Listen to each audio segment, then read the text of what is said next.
China works hard to project strength on the outside.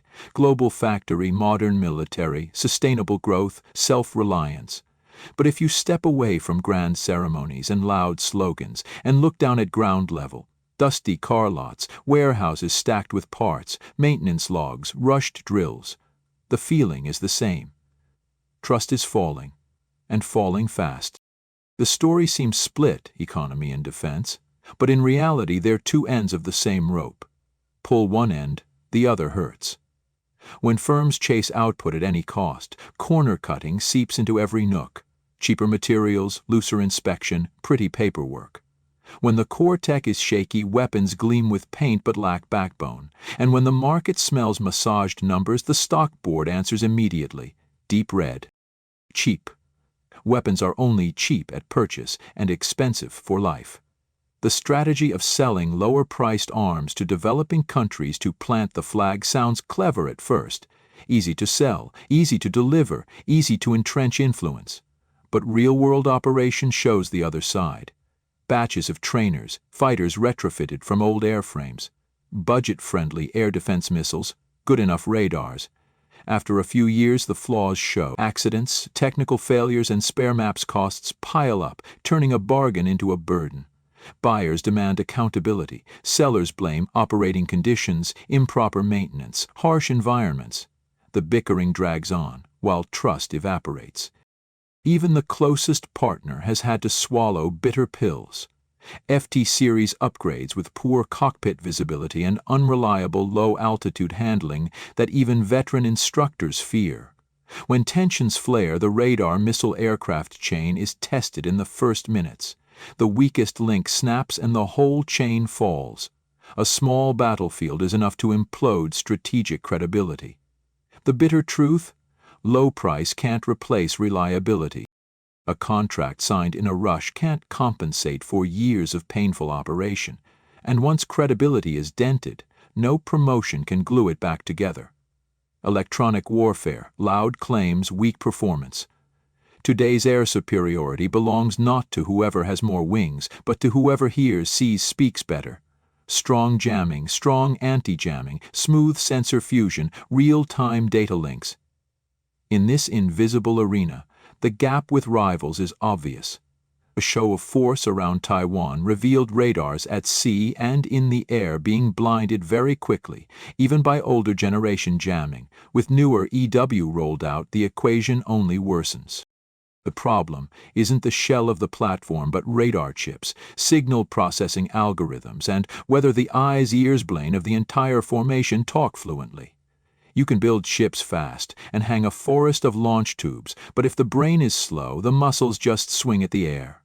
Demos of UAVs and robots that walk a few steps and freeze in front of foreign delegations make the weakness plainer. Quantity can't patch quality. Corner-cutting culture, a hard-to-cure underlying disease. A batch of substandard titanium with immaculate certificates forced Western firms to run wide inspections and replace mountains of parts. Their crisis response was textbook: alert, trace, replace, disclose. What chills people is the fact that a supplier dared to gamble with safety to win a bid. If make it fast, make the paperwork pretty survives in the civilian economy, who can guarantee the military, where standards should be even stricter, won't be permeated by the same mindset? Corner cutting is like a virus, invisible to the naked eye, but it eats through joints and corrodes rivets, and one fine day the ceiling falls. Numbers don't save the experience. It's not inherently bad that arms exports wobble and the customer list skews poorer.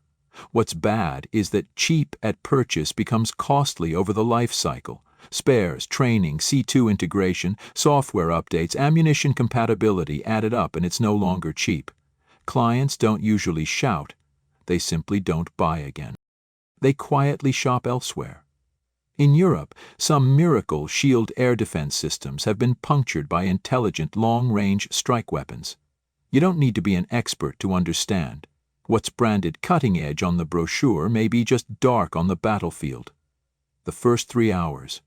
Whoever gets blinded first loses. First serious war games revolve around the first 3 hours.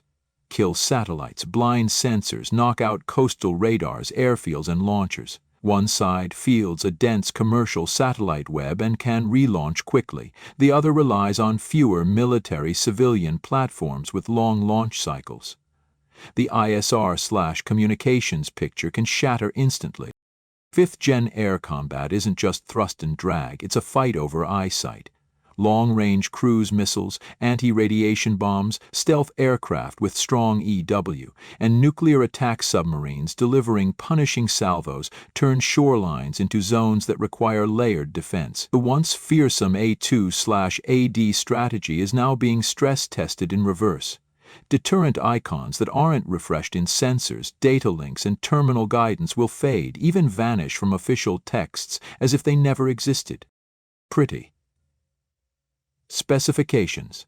The real ruler is Day 30 range, combat radius, first see first shot are often calculated under wishful conditions, light loads, optimal altitude, minimal fuel reserve. Real operations mean heavy stores, long station time, thick reserves. A few hundred kilometers on paper is enough to kill a mission in reality. Dual-pulse AAMs sound impressive, but optimizing mast, impulse, drag, heat isn't solved by a drawing. Rivals are ahead in guidance, smart trajectories, and treating the missile like a mini-pilot. Meter-band anti-stealth radars are huge, low resolution, easy to jam, and easy to kill from afar. IR sensors are useful sometimes but lose to weather. Go supersonic and IR signature explodes. Stealth turns into a thermal liability.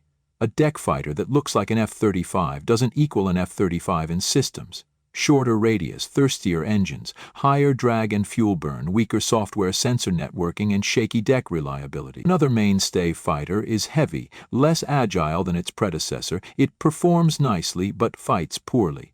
The most agile tip of the spear remains imported, a slap at the self-reliant slogan. The stock market doesn't believe slogans. A meeting hyped as the most important of the year said all the right things: bright first half, steady second half, unity, victory. The ticker replied in red. Investors look at revenue and outlays, tax shortfalls, plunging land sales, fines and fees too small to matter. Industrial firms lose more, profits shrink, fixed asset investment tires, pretty releases can't hide weak year on year. Real estate, once spotlighted for stability, vanished from the communiqué even as top-tier developers' sales fell sharply in a single month. Manufacturing PMI dipped below 50. Services hovered near the line. Capacity utilization slid toward multi-year lows. If you can't dump goods externally with cheap prices, the domestic choices are big stimulus or real consumption revival. Yet neither appeared. The market read avoidance. Is it avoidance to dodge contradiction with the already stabilized narrative, or a stall for time hoping for external deals? Whatever the reason, time isn't free. Each month thins corporate buffers, raises banks' bad loan worries, and keeps households cutting spending. A defensive mindset becomes default. Going to work so you don't feel ashamed, a mirror of a parched labor market. While urgent hiring signs hang over empty streets, a peculiar service booms. 9-5 desk rentals that mimic real offices. A desk, Wi-Fi, tea, sometimes lunch.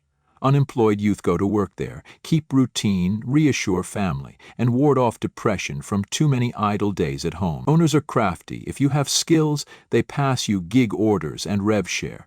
Many who came to pretend ended up actually working. Social media argues, how is this different from an internet cafe?